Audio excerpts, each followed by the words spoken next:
दादी की बात सुनते ही बाहर दरवाजे के पास खड़ी जानवी के आंखों से आंसू निकल आते हैं और वो वहाँ खुद को कुछ देर और रोक ही नहीं पाती और घर से बाहर चली जाती है। रास्ते पर चलते हुए जानवी खुद से कहती है, दादी मैं आपको परेशान नहीं करूँगी। पापा आप भी चिंता मत करो, मैं दादी का बहुत अच्छे से ख्याल रखूँगी। उसके लिए चाहे मुझे जो भी करना पड़े, पर अब मुझे पैसों का इंतज़ाम करना है, पर कैसे करूं? अरे मैं भूल कैसे सकती हूँ। दादी आज तक मुझे जो भी पैसे देती थी वो मैं इतने सालों से जमा करते आ रही हूँ। अब तक तो वो काफ़ी हो गए होंगे और पिछले साल ही तो मैंने कॉफ़ी हाउस में वेटरेस का काम किया था, तो वो पैसे भी अभी मेरे पास हैं। तो अगर और भी जमा कर लेती, पर अगर दादी को पता ना चलता कि मैं वहाँ पर काम करती हूँ। खुद से ही बातें करते हुए जानवी वापस घर आ जाती है और देखती है कि दादी अभी कमरे में नहीं थी। तो वो बिस्तर के नीचे से अपना छोटा सा पिग्गी बैंक निकालती है जो कि मिट्टी का बना हुआ था और उसे नीचे फर्श पर दे मारती है। वो एक झटके से टूट जाता है और उसमें जानवी के जमा किए पैसे बाहर निकल आते हैं।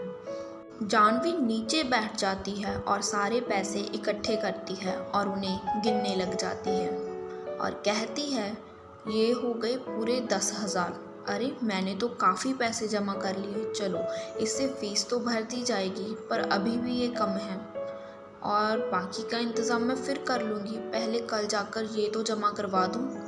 ऐसे ही शाम हो जाती है और दादी घर में काम कर रही थी और जानवी बाहर गार्डन में बैठी थी। तभी निखिल उसके पास आता है और मुस्कुराकर कहता है, हाय जानवी क्या कर रही हो? जानवी उसे कुछ कहने ही वाली होती है कि उसे निर्मला की कई बातें याद आ जाती हैं, तो वो चुप हो जाती है और कुछ काम है कहकर वहाँ से चली जाती है। और वही निखिल को समझ नहीं आता कि जानवी को क्या हुआ। सुबह तक तो वो बिल्कुल ठीक थी, पर फिर उसे लगता है कि शायद सच में उसे कुछ काम होगा और फिर वो भी वहाँ से चला जाता है। अगली सुबह हमेशा की ही तरह बाकी सब अपने अपने काम में लग जाते हैं और कॉलेज जाने वाले कॉलेज चले जाते हैं, पर आज जानवी थोड़ा लेट थी और वो जतिन को पहले ही भेज देती है। जानवी रास्ते पर चलते हुए जा रही थी कि तभी किसी से उसकी जोरदार टक्कर हो जाती है और वो एक साइड में गिर जाती है। वो आदमी झट से उसे सॉरी बोलता है और आगे चला जाता है। जानवी खुद ही सड़क पर से उठती है और अपना बैग को देखती है जो कुछ ही दूरी पर गिरा था और उसमें से सारा सामान बाहर निकल गया था। जानवी अपना सिर हिलाती है और सारी चीज़ें वापस से बैग में रखने लग जाती है और फिर उसकी नज़र अपने बैग से ही गिरे अपनी फ़ीस के पैसों पर पड़ती है और वो उन्हें उठाने लग जाती है और इस चक्कर में उसे ध्यान ही नहीं रहता कि एक कार पूरी रफ्तार से उसकी ओर बढ़ते हुए आ रही थी। जानवी उस कार से टकराने ही वाली होती है कि एक हाथ उसे पकड़कर अपनी ओर खींच लेता है। जानवी कसकर अपनी आंखों को बंद कर लेती है और उस बचाने वाले शख्स के सीने से लग जाती है और वो शख्स जानवी को खुद से झट से दूर कर देता है। जानवी उस शख्स को ऊपर से नीचे तक देखती है और वो शख्स दिखने में उसे काफ़ी अमीर लग रहा था। उसने काले रंग का बहुत ही महंगा 3 पीस सूट पहना हुआ था और उसके हाथ में जर्मन मेड ब्रांडेड घड़ी थी और उस आदमी के चेहरे पर एक अलग ही चमक थी।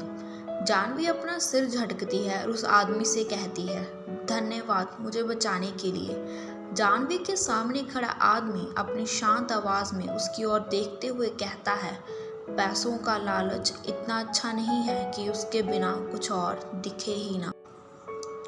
जानवी अपने सामने खड़े उस आदमी को अजीब नज़रों से देखती है और कहती है, आपने मेरी जान बचाई उसके लिए बहुत बहुत थैंक यू, पर आप किसी से ऐसे बात नहीं कर सकते। वो आदमी जानवी को एक नज़र ऊपर से नीचे तक देखता है और फिर बिना कुछ कहे अपनी कार में जाकर बैठ जाता है और वहाँ से चला जाता है।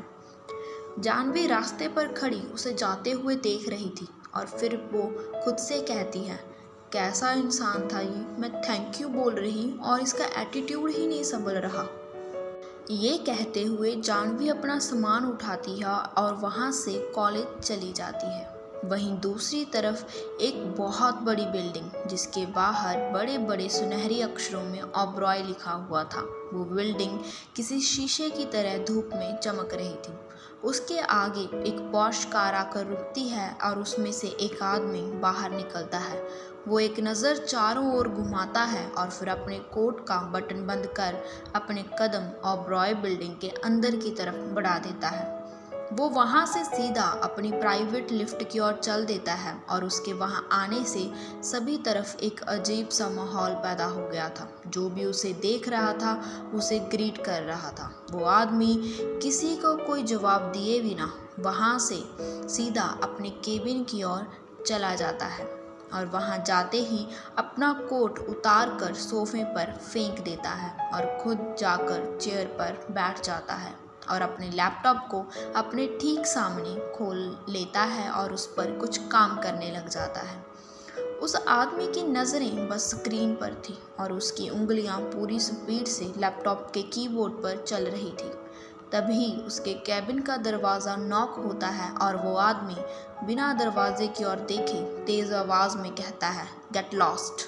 पर दरवाजे के बाहर खड़े शख्स को शायद अपनी जान प्यारी नहीं थी। वो फिर नॉक करता है और इस बार वो आदमी तंग आ जाता है और ज़ोर से अपना लैपटॉप बंद करता है और तेज़ आवाज़ में कहता है, कम इन।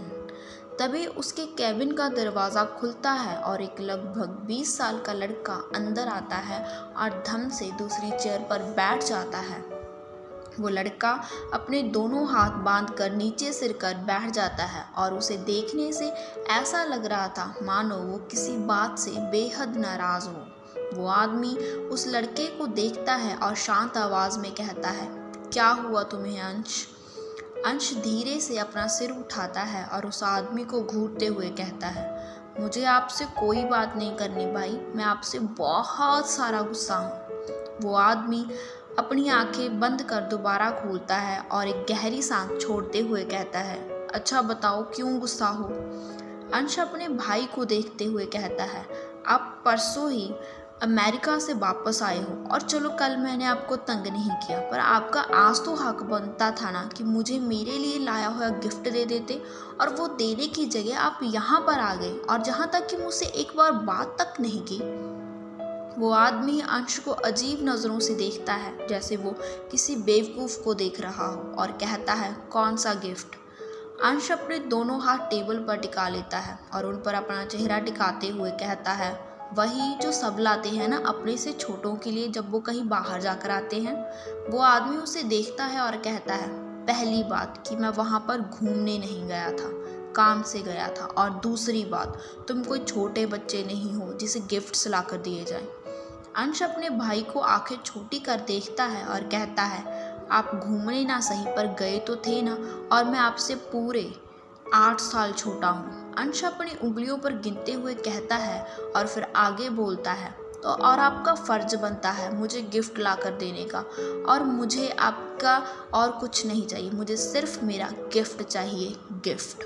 वो आदमी तेज़ आवाज़ में कहता है, अंश मैंने एक बार कह दिया कि कोई तोहफा नहीं है, और अब जाओ यहाँ से और अपना काम करो और मुझे भी करने दो। ये कहते हुए वो अपना लैपटॉप फिर से खोल लेता है और अपनी नज़रें उस पर गड़ा लेता है।